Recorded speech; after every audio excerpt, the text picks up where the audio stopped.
भगवान के गुणानुवादों को श्रवण करो, श्रवण करो।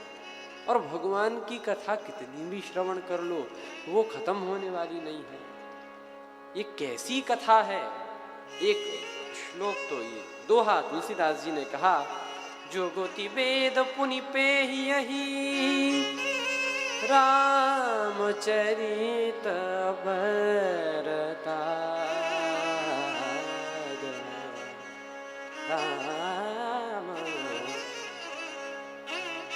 जुगुत वेद पुनि पेहियहि रामचरित बरताग पेहहि सज्जन विमल और शोभा अति अनुराग।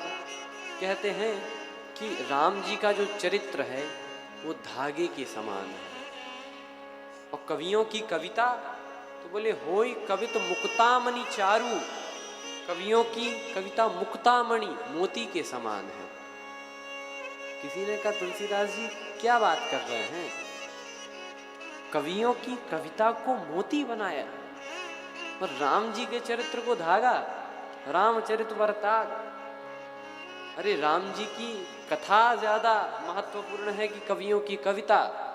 तुलसीदास जी ने कहा कि राम जी का चरित्र वही तो हम लिख रहे हैं, उसी की महिमा गा रहे हैं। तो कहा फिर ये कैसी उपमा दी।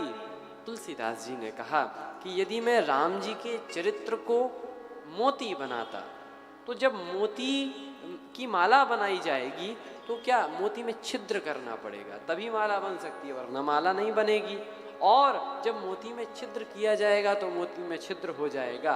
इसका अर्थ है कि भगवान के चरित्र में भी छिद्र हो जाएगा। लेकिन मेरे राम जी का चरित्र तो ऐसा है जहाँ पर छिद्रान्वेषण करने की जगह ही नहीं है, जहाँ पर छिद्र है ही नहीं।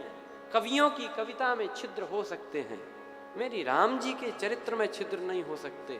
हाँ, लेकिन मैंने राम जी के चरित्र को धागा बनाया है और ये राम जी के चरित्र का धागा इतना अनंत है, इतना अनंत है कि कितने भी कवियों की कविता रूपी मोती इसमें पिरो दिए जाएं लेकिन इसका कभी अंत नहीं हो सकता। हरि अनंत, हरि अनंत।